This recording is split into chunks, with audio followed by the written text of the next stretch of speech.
રાજ્ય સરકાર દ્વારા જ્યારથી જ બનાસકાંઠા જિલ્લાનું વિભાજન કરવામાં આવ્યું છે ત્યારથી જ બનાસકાંઠા જિલ્લામાં નવા જિલ્લાને લઈને વિરોધ જોવા મળી રહ્યો છે। બનાસકાંઠા જિલ્લામાંથી નવનિર્મિત વાવ થરાદ જિલ્લાને લઈને દિયોદર, ધાનેરા અને કાંકરેજમાં વિરોધ શરૂ થયો હતો। ત્યારે આ વિરોધ છેલ્લા 16 દિવસથી નવા જિલ્લામાં પોતાની માંગને લઈને ચાલી રહ્યો છે। દિયોદર અને ધાનેરા ખાતે સતત 16 દિવસથી રાજ્ય સરકાર પાસે પોતાની માંગણીઓને લઈને વિરોધ જોવા મળી રહ્યો છે। જેમાં આજે દિયોદર ખાતે દિયોદર વિસ્તારને નવા જિલ્લાનું મુખ્ય મથક બનાવવામાં આવે અથવા તો નવા જિલ્લાનું નામ ઓગળ જિલ્લો રાખવામાં આવે તેવી માંગ સાથે રેલીનું આયોજન કરવામાં આવ્યું હતું। આ રેલીમાં મોટી સંખ્યામાં બાઇક પર સવાર ભાજપ, કોંગ્રેસ અને સ્થાનિક આગેવાનો જોડાયા હતા અને દિયોદર સર્કિટ હાઉસથી આ રેલી નીકળી દિયોદર બજારમાં થઈ ગ્રામીણ વિસ્તારોમાં ફરી હતી। જેમાં દિયોદર વિસ્તારને પોતાનો હક રાજ્ય સરકાર આપે તે માટે સૂત્રોચ્ચાર કર્યા હતા। જે બાદ આ રેલી દિયોદર ખાતે આવેલ ઓગળ થળી ખાતે પહોંચી હતી। ત્યાં સરકારને સદબુદ્ધિ આવે તે માટે હવનનું આયોજન કરવામાં આવ્યું હતું। જેમાં દિયોદરના સ્થાનિક લોકો, આગેવાનો, ભાજપ, કોંગ્રેસના નેતાઓએ હવનમાં આહુતિ આપી રાજ્ય સરકાર દિયોદર વિસ્તારની માગણી પૂરી કરે તેવી ઓગળજીને પ્રાર્થના કરવામાં આવી હતી। એ બાદ ઓગળ થળી ખાતે સભાનું આયોજન કરવામાં આવ્યું હતું। આ સભામાં દિયોદરના ધારાસભ્ય કેસાજી ચૌહાણ, સ્થાનિક આગેવાનો, કોંગ્રેસના નેતાઓ અને દિયોદર સ્થાનિક લોકો જોડાયા હતા। બનાસકાંઠા જિલ્લાના નવા વિભાજન જ્યારથી થરાદને મુખ્ય મથક અને નવા જિલ્લાનું નામ વાવ થરાદ આપ્યું છે ત્યારથી દિયોદર વિસ્તારમાં વિરોધ જોવા મળી રહ્યો છે। ત્યારે આ સભામાં આજે દિયોદરના લોકો રાજ્ય સરકાર પાસે દિયોદર વિસ્તારને મુખ્ય મથક બનાવવું અથવા તો નવા જિલ્લાનું નામ ઓગળ જિલ્લો રાખવામાં આવે અને જો સરકાર તેમની માંગણી પૂરી નહીં કરે તો હજુ પણ આગામી સમયમાં ઉગ્ર આંદોલન થશે તેવી ચીમકી પણ ઉચ્ચારી હતી।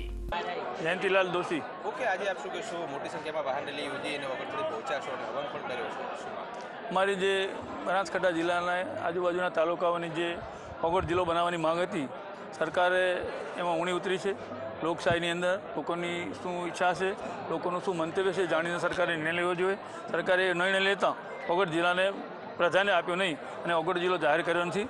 એના ભાગરૂપે અમે દિયોદરની અંદર એક મહારેલી રાખેલી હતી અને આજે પણ આખા તાલુકાઓ અને દિયોદર તાલુકાની આજુબાજુના તાલુકાના આગેવાનો બધા ભેગા થઈ અને ઓગળજી ખાતે એક મહાન હવનનું આયોજન કર્યું છે અને ઓગળ મહારાજને પ્રાર્થના કરવા આવી રહ્યા છે કે તમે હવે આ ઓગળ જિલ્લા માટેનું તમે સરકારશ્રીને કંઈ સદબુદ્ધિ આવે અને ઓગળ જિલ્લો જાહેર કરે એવી પ્રાર્થના કરવા માટે આખા મહારેલીનું આયોજન કરી અમે અત્યારે આવ્યા છીએ। અને હવે પછી આગળ શું કાર્યવાહી કરવી એ અમારે તમામ આગેવાનોની એક મિટિંગ છે, મિટિંગમાં નિર્ણય લેશે, એના ઉપર અમે આગળની કાર્યવાહી કરવામાં જશે। આજે ઓગળ જિલ્લાની માગણી કરતી સમિતિ દ્વારા મને પણ આમંત્રણ આપવામાં આવ્યું હતું કે તમે પણ ઓગળજીના ધામમાં યજ્ઞના અને ઓગળજીના દર્શન કરી અને અમને મળી અને અમારી વાત સાંભળો। એટલે હું પણ એમની વચ્ચે આજે આવ્યો છું અને આપની હાજરીમાં જે વાત થઈ છે એ બધી જ વાત મેં સાંભળી છે અને એ વાત આ વિસ્તારના જનપ્રતિનિધિ તરીકે આ વિસ્તારનો કોઈ પણ પ્રશ્ન હોય, એ પીવાના પાણીનો પ્રશ્ન હોય, આરોગ્યનો પ્રશ્ન હોય, શિક્ષણનો પ્રશ્ન હોય, રોડ રસ્તાનો પ્રશ્ન હોય, આ વિસ્તારનો કોઈ પણ પ્રશ્ન હોય, આ વિસ્તારની પ્રજાની જે કંઈ માગણી હોય એ માગણી રાજ્ય સરકાર સુધી પહોંચાડવી એ મારું કર્તવ્ય છે, મારો ફરજ છે, મારી ધર્મ છે અને એ ધર્મ સમજી અને અહીં જે વાત થઈ છે એ વાત હું રાજ્ય સરકાર સુધી પહોંચાડી અને આ વિસ્તારની જનતાને ન્યાય મળે એના માટે હું મારાથી બનતા પૂરા પ્રયત્નો કરીશ। ઓકે, મુખ્યમંત્રીને આપ મળવાનો શું રજૂઆત કરશો? આજે તમે જે આજ સાંભળી છે જે અહીં લોકોએ કરી છે એ મુખ્યમંત્રીને કરીશું હું, બરાબર। અહીં પ્રજાની રાડ મારે મુખ્યમંત્રી સુધી કરવાની, સૌનો આભાર। અમારું નામ રાજપૂત ગોદાભાઈ ભીખાભાઈ ડાભી। ઓકે, આજે રેલી યોજી અને વગર ખાલી પહોંચ્યા છો, શું માંગણી છે તમારી? અમારી વર્ષોની માગણી છે જિલ્લાની અમારે દિયોદર થાય અને દિયોદર બધાના સેન્ટરમાં દિયોદર આવે। દિયોદર વર્ષોથી અમે માગણી કરી રહ્યા હતા।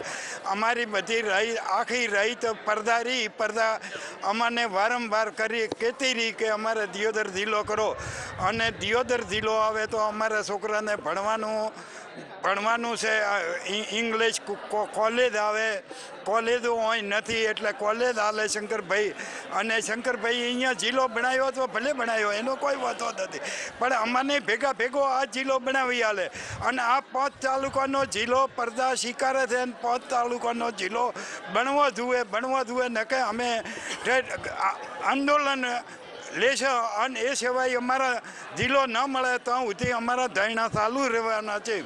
હોય 100% અમે ધારણા ચાલુ રાખી અને આ જિલ્લો લીધા વગર ને ઓગળની ચાકે ઓગળથી કરશે અમારો જિલ્લો તો 100% તૈયાર છે જ અને આલશે શંકરભાઈ આલશે 100%.